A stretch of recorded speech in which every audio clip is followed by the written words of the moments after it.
ओम नमो भगवते वासुदेवाय. सार्थ सुबोध ज्ञानेश्वरी. लेखन आणि वाचन सौ मनीषा भास्कर अभ्यंकर, महाराष्ट्र, मिरज 416410. अध्याय 6. ध्यानयोग. बुद्धिप्रधान योग साधन भाग 2. ओव्या आहेत 380 ते 386 आणि गीतेचे श्लोक आहेत 26 व 27. संकल्पांचा त्याग, इंद्रियांचे नियमन व मन आत्म्याकडे लावणे असे 3 उपाय भगवंतांनी सांगितले. आता भगवंत आणखी एक योग प्राप्तीसाठी उपाय सांगणार आहेत. श्लोक 26. यतो यतो निश्चलती मनश्चंचलम अस्थिरम ततस्ततो नियम्यैत दात्मन्येव वशं नयेत. चंचल वृत्तीमुळे अस्थिर असलेले मन आत्म्याकडून निघून ज्यामुळे बाहेर जाते त्यापासून नियमन करून त्याला आत्म्याच्याच ताब्यात आणावे. श्लोक 27. प्रशांत मनसमिहेनम योगिनम सुखमुत्तमम उपैति शांत रजसम ब्रह्मभूतम कल्मषम. याप्रमाणे अभ्यास केल्यावर ज्याच्या मनाला उत्तम शांती मिळाली आहे, ज्याचा रजोगुण नाश पावला आहे, जो पाप पुण्याधिका विरहित आहे व जो ब्रह्मस्वरूप झाला आहे, अशा योग्याला श्रेष्ठ सुख प्राप्त होते. आता नियमुची हा एकला, जीवे करावा आपुला, जैसा कृतनिश्चयाची या बोला, बाहेरा नोहे. आता तू जो निश्चय करशील त्याच्या हुकमाच्या बाहेर जो नियम कधी जाणार नाही, अशा प्रकारचा हा एकटा नियमच जीवाभावापासून तू आपलासा कर.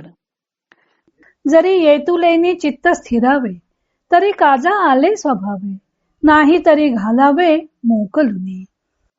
जर एवढ्याने चित्त स्थिर झाले तर सहजच काम झाले, आणि जर एवढ्याने चित्त स्थिर झाले नाही तर याला मोकळे सोडून द्यावे. मग मोकलिले जेथ जाईल, तेथून नियमोचे घेऊन येईल, ऐसेने स्थैर्याचे होईल सावी याचिकी. मग मोकळे सोडले असता ते जेथे जेथे जाईल तेथून नियमच त्यास परत घेऊन येईल. अशा रीतीने त्याला स्थैर्याची सवय होईल.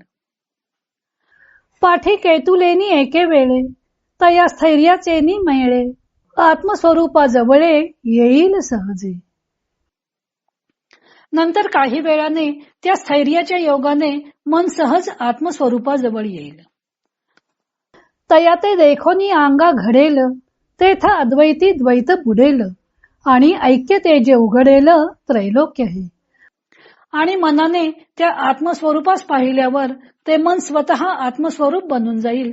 तेव्हा या अद्वैत स्वरूपात द्वैत नाहीसे होईल, आणि नंतर सर्व त्रैलोक्य ऐक्याच्या तेजाने प्रकाशित होईल. आकाशी दिसे दुसरे, ते अभ्र जै विरे, तै गगनची का भरे विश्व जैसे. आकाशामध्ये निराळे दिसणारे जे मेघ ते नाहीसे झाल्यावर ज्याप्रमाणे संपूर्ण विश्व पोकळीनेच भरलेले असते, तैसे चित्त लया जाये आणि चैतन्याची आघवे होये, ऐसी प्राप्ती सुखोपाये आहे येणे. त्याप्रमाणे आत्मस्वरूपी चित्त लयाला गेले की संपूर्ण विश्वच चैतन्यमय होते. या सुलभ उपायाने अशी एवढी मोठी प्राप्ती होते. आता भगवंत बुद्धिविशिष्ट योग प्राप्तीसाठी मनाला ताब्यात आणण्याचा आणखी एक उपाय सांगत आहेत की मन हे चंचल व अस्थिर आहे. ते ज्या विषयाकडे धावते त्या विषयापासून त्याला आवरून आत्म्याचे स्वाधीन करावे. अशा प्रकारे मन शांत, रजोगुण विरहित व निष्पाप झाले की त्या ब्रह्मरूप झालेल्या योग्याला उत्तम सुख निश्चयाने प्राप्त होते. भगवंतांच्या सांगण्याचा आशय असा आहे की शक्यतोवर इंद्रियांचा निग्रहच करावा, पण तरीही तो होत नसेल तर मन पुन्हा पुन्हा विषयाकडे धावते असा त्याचा अर्थ आहे. मन विषयाकडे धावले की त्याला तसेच मोकळे सोडावे. मग मनामध्ये जो नियम बाळगलेला आहे तो नियमच त्याला ओढून आणून पुन्हा आत्मस्वरूपी स्थिर करेल. असे करता करता ते मन रजोगुण विरहित होईल. सतत हालचाल हा रजोगुणाचा परिणाम आहे. रजोगुण कमी झाला की त्याला लवकर स्थिरता येईल.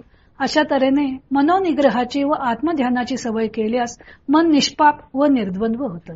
ज्ञानदेव या उपायाला सोपा उपाय म्हणत आहेत, कारण यात मन मोकळे सोडायचे आहे. मुळात इंद्रियांचा निग्रहच करावा. या निग्रह करण्याच्या सवयीमुळेच मन ताब्यात येते.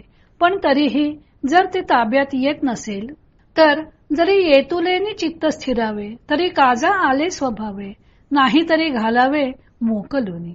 एवढ्यांनी चित्त स्थिर होत नसेल तर त्याला मोकळे सोडून द्यावे.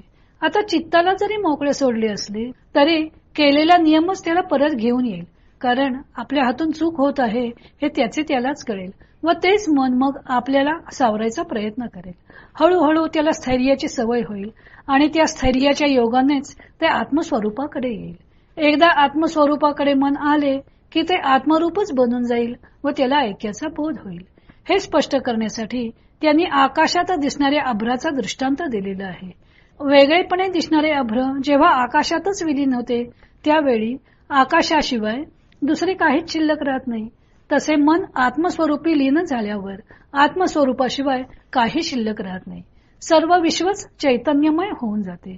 पुढच्या श्लोकात भगवंतांनी योगप्राप्तीच्या उपायाचा उपसंहार केलेला आहे. तो भाग आपण उद्या पाहू.